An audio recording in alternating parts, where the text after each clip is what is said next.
memiliki sahabat bernama Dimas dan Retno. Kami adalah 3 sahabat yang sudah mengenal satu sama lain sejak kuliah. Kami bertiga sama-sama mencintai alam dan seringkali melakukan pendakian gunung bersama. Namun, tak satu pun dari kami yang pernah mencoba mendaki Gunung Merapi pada malam hari, apalagi di tengah musim hujan. Saat itu, kami hanya berpikir ini adalah tantangan baru, sesuatu yang bisa kami ceritakan kepada orang lain dengan bangga. Tapi siapa sangka, keputusan itu akan membawa kami pada pengalaman yang tak akan pernah bisa kami lupakan. Waktu itu sekitar pukul 8 malam ketika kami mulai mendaki. Hujan sudah mulai turun sejak sore, dan angin yang berhembus dingin membuat kami merapatkan jaket.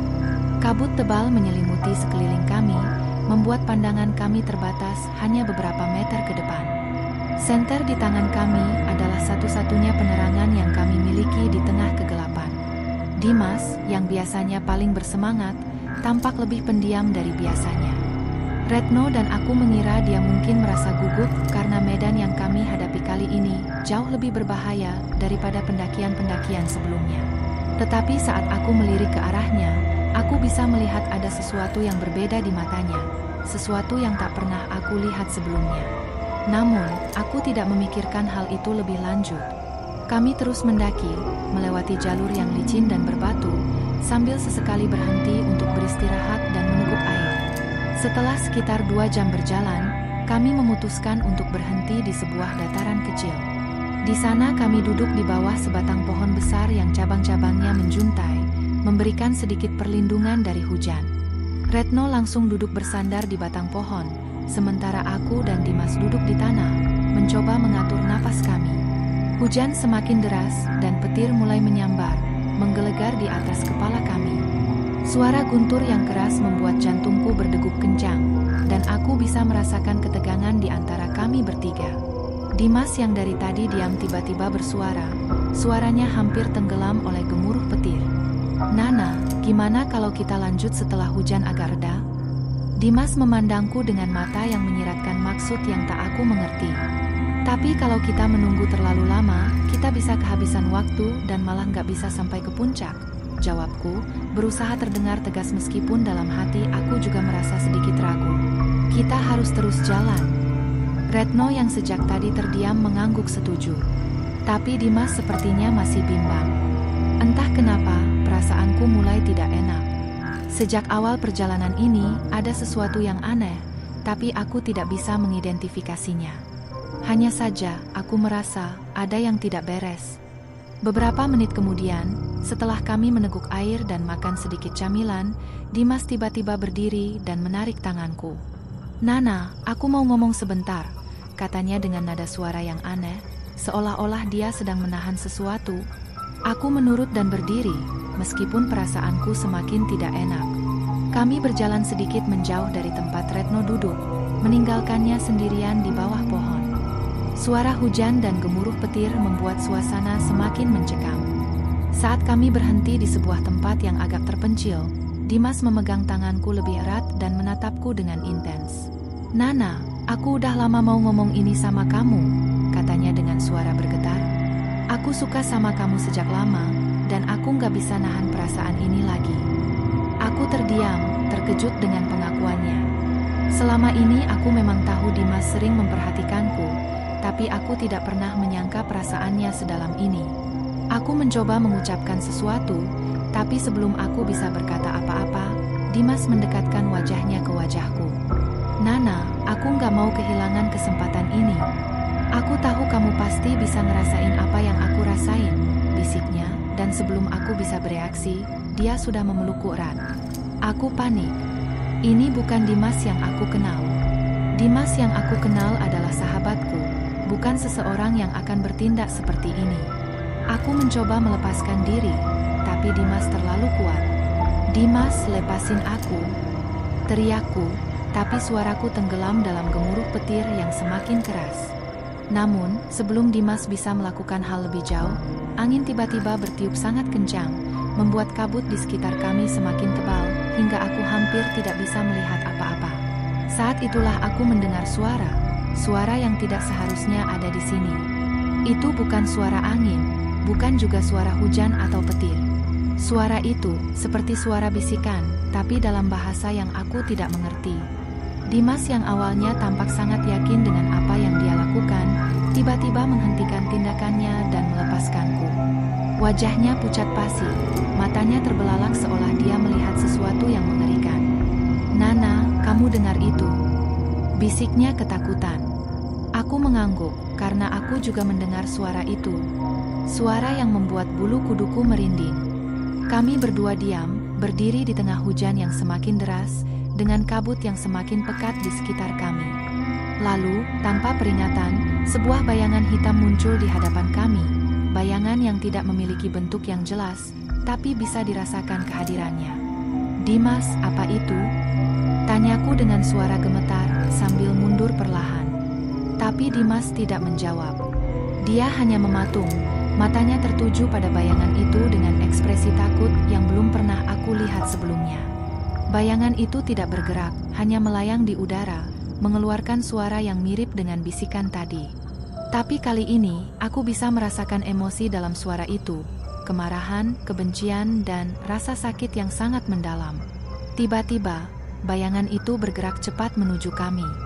Dimas menjerit dan terjatuh ke tanah, sementara aku mundur dengan panik, hampir terpeleset di atas tanah yang licin.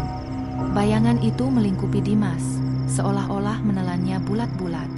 Aku tidak bisa berbuat apa-apa, hanya berdiri di sana, menyaksikan sahabatku bergelut dengan sesuatu yang tidak kasat mata. "Aku minta maaf. Aku minta maaf," teriak Dimas dengan suara serak, tapi bayangan itu tidak berhenti. Suaranya semakin keras, seolah-olah menuntut sesuatu dari Dimas. Retno yang mendengar keributan itu segera berlari mendekat, wajahnya juga pucat ketakutan. "Apa yang terjadi? Apa yang terjadi?" teriaknya sambil menarikku menjauh dari Dimas yang masih bergelut dengan bayangan itu. "Tidak tahu. Kita harus pergi dari sini." Aku menarik tangan Retno dan kami berlari secepat mungkin, meninggalkan Dimas yang masih menjerit-jerit di belakang kami. Kami tidak tahu berapa lama kami berlari. Rasanya seperti seumur hidup, mencoba melarikan diri dari sesuatu yang tidak kami mengerti. Hujan dan kabut membuat segalanya semakin sulit, tapi kami tidak berhenti. Ketakutan menguasai kami, memacu kami untuk terus berlari meskipun tubuh kami sudah lelah. Akhirnya, kami sampai di sebuah pos kecil yang ada di tengah perjalanan menuju puncak. Kami langsung masuk ke dalamnya, mengunci pintu dan jendela, dan duduk terengah-engah di lantai. Selama beberapa menit, tidak ada yang berbicara. Kami hanya duduk di sana, mencoba memahami apa yang baru saja terjadi. Apa itu tadi?" Retno akhirnya memecah keheningan, suaranya bergetar ketakutan. Aku menggeleng, tidak tahu harus menjawab apa. "Aku juga nggak tahu, tapi itu bukan manusia." Retno mulai menangis, wajahnya penuh dengan ketakutan dan kebingungan. Aku memeluknya, mencoba menenangkannya meskipun aku sendiri juga merasa ketakutan. Di luar, suara petir dan hujan masih terdengar, seolah-olah alam sedang mengamuk. Kami menunggu di pos itu hingga pagi tiba. Ketika matahari akhirnya muncul, hujan mulai reda, dan kabut perlahan-lahan menghilang. Tapi rasa takut kami tidak berkurang. Kami tahu bahwa kami harus kembali mencari Dimas, meskipun kami tidak tahu apakah kami siap untuk menghadapi apa yang akan kami temukan. Dengan langkah yang berat, kami keluar dari pos dan mulai berjalan kembali ke tempat di mana kami meninggalkan Dimas. Sepanjang perjalanan, kami tidak berbicara, hanya fokus pada tujuan kami. Ketika kami sampai di tempat itu, pemandangan yang kami lihat membuat jantung kami hampir berhenti berdetak. Dimas tergeletak di tanah, wajahnya pucat, matanya terbuka lebar, dan tubuhnya kaku seperti batu. Tapi yang paling mengerikan adalah ekspresi di wajahnya. Ekspresi ketakutan yang tak terlukiskan, seolah-olah dia telah melihat sesuatu yang sangat mengerikan sebelum akhirnya meninggal. Kami tidak tahu apa yang harus kami lakukan.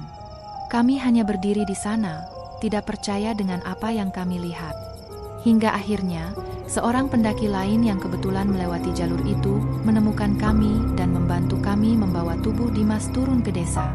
Setelah kejadian itu, hidupku tidak pernah sama lagi. Aku dan Retno tidak pernah berbicara tentang malam itu, bahkan di antara kami sendiri. Kami berusaha melupakan apa yang terjadi, tapi bayangan Dimas dan apa yang menimpanya terus menghantui kami. Aku seringkali terbangun di tengah malam, teringat pada bisikan yang aku dengar, dan bayangan hitam yang muncul di depan kami. Aku tahu bahwa ada sesuatu di gunung itu, sesuatu yang marah karena kami telah melakukan sesuatu yang tidak seharusnya. Sampai sekarang, aku masih merasa bersalah karena apa yang terjadi pada Dimas. Jika saja aku bisa menghentikannya lebih awal, jika saja aku bisa mencegah apa yang terjadi, mungkin semuanya akan berbeda. Tapi penyesalan selalu datang terlambat. Orang-orang desa mengatakan bahwa Gunung Merapi adalah tempat yang sakral, tempat di mana para leluhur dan makhluk tak kasat mata tinggal. Mereka bilang, siapa saja yang tidak menghormati tempat itu akan mendapatkan balasannya. Dan aku percaya, itulah yang terjadi pada kami. Aku tidak tahu apakah aku bisa menghilangkan bayangan malam itu dari pikiranku. Tapi satu hal yang pasti, aku tidak akan pernah mendaki gunung itu lagi, apalagi saat malam hari. Karena aku tahu, penghuni puncak Merapi masih ada di sana, menunggu, dan mereka tidak akan segan-segan menunjukkan diri jika ada yang berani mengganggu mereka lagi. Beberapa bulan setelah kejadian mengerikan itu, aku dan Retno berusaha melanjutkan hidup kami. Retno pindah ke kota lain, berusaha mengubur kenangan buruk itu jauh di dalam pikirannya. Aku mencoba melakukan hal yang sama, tapi bayangan Dimas dan malam itu terus menghantui pikiranku. Setiap kali aku menutup mata, aku bisa mendengar suara bisikan itu lagi, seolah-olah ia masih mengikuti kami. Dan meskipun aku tidak pernah mendaki gunung lagi, setiap kali aku mendengar cerita tentang orang-orang yang hilang atau mengalami kejadian aneh di Gunung Merapi, aku merasakan dorongan kuat untuk mencari tahu lebih banyak. Suatu hari, sekitar setahun setelah tragedi itu, aku memutuskan untuk kembali ke desa di kaki Gunung Merapi. Bukan untuk mendaki lagi, tapi untuk mencari jawaban. Aku butuh penjelasan tentang apa yang sebenarnya terjadi malam itu, dan mungkin dengan mengetahui kebenaran, aku bisa mengakhiri mimpi buruk yang terus menghantui. Di desa itu, aku bertemu dengan seorang pria tua yang dikenal sebagai dukun setempat. Dia sudah lama tinggal di sana dan memiliki pengetahuan mendalam tentang sejarah dan mitos Gunung Merapi. Dengan penuh kehati-hatian, aku menceritakan pengalaman kami kepadanya, berharap dia bisa memberikan penjelasan. Pria tua itu mendengarkan dengan seksama, matanya tertuju padaku dengan pandangan yang penuh pengertian. Setelah aku selesai bercerita, dia mengangguk pelan dan menghela napas panjang. "Kalian telah melanggar aturan yang tidak tertulis di sini," katanya pelan. "Gunung Merapi bukanlah tempat biasa. Ada penghuni di sana, makhluk-makhluk yang lebih tua dari kita semua, dan mereka tidak menyukai perbuatan yang tidak pantas." Aku merasakan jantungku berdetak kencang. "Apakah maksud Anda, penghuni itu yang membunuh Dimas?" Pria tua itu mengangguk lagi. "Mungkin begitu. Tapi yang pasti, ada energi di sana yang tidak bisa kita pahami. Ketika seseorang melakukan hal yang tidak pantas, energi itu bisa berubah menjadi sesuatu yang sangat berbahaya." Aku terdiam, mencerna kata-katanya. "Apakah ada cara untuk menenangkan mereka? Untuk meminta maaf?" "Tidak ada jaminan," jawabnya. "Tapi ada satu hal yang bisa kau lakukan. Pergilah ke puncak gunung itu lagi, tapi kali ini dengan niat yang bersih. Bawalah sesajen, dan berdoalah untuk pengampunan. Jika penghuni itu merasa puas, mungkin mereka akan melepaskanmu dari bayangan buruk ini."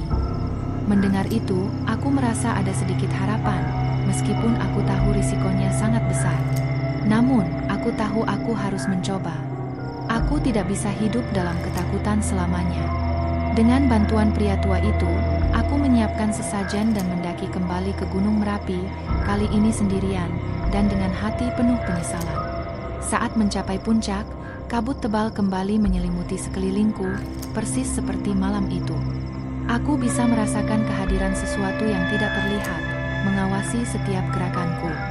Dengan gemetar, aku menempatkan sesajen di tanah, menyalakan dupa, dan berdoa dengan sepenuh hati.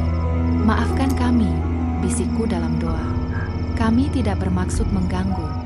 Kami hanya ingin mendaki dan menikmati keindahan alam.